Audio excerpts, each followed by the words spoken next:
C'est quoi la magie sainte? Réponse du pasteur Jonas, ex-sataniste et ancien catholique.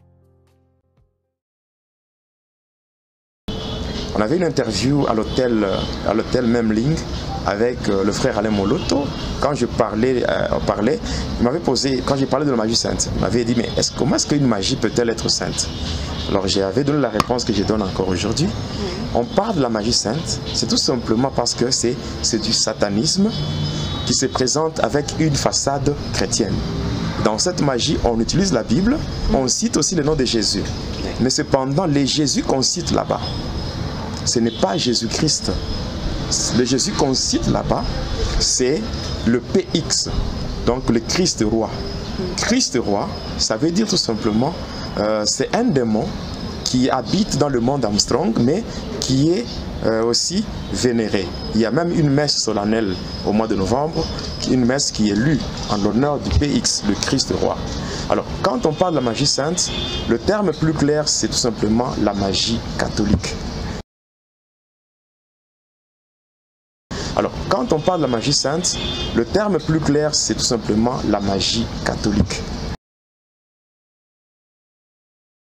Alors, quand on parle de la magie sainte, le terme plus clair, c'est tout simplement la magie catholique. Quand on parle de la magie sainte, le terme le plus clair est tout simplement la magie catholique.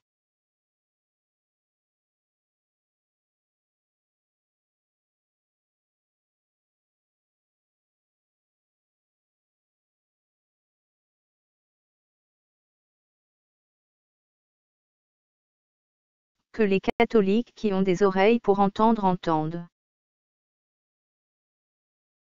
Que celui qui a des oreilles pour entendre, entende.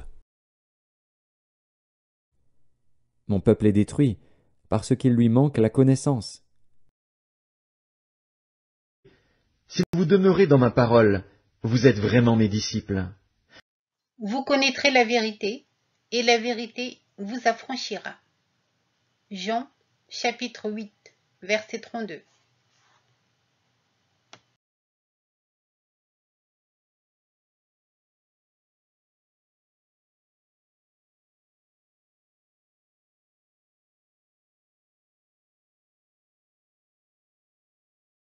Tu n'auras pas d'autre Dieu devant ma face. Tu ne te feras point d'image taillée, ni de représentation quelconque des choses qui sont en haut dans les cieux, qui sont en bas sur la terre, et qui sont dans les eaux plus bas que la terre. Tu ne te prosterneras point devant elles, et tu ne les serviras point. Car moi, l'Éternel, ton Dieu, je suis un Dieu jaloux, qui punit l'iniquité des pères sur les enfants, jusqu'à la 3e et à la 4e génération de ceux qui me haïssent, et qui fait miséricorde jusqu'en 1000 générations à ceux qui m'aiment et qui gardent mes commandements.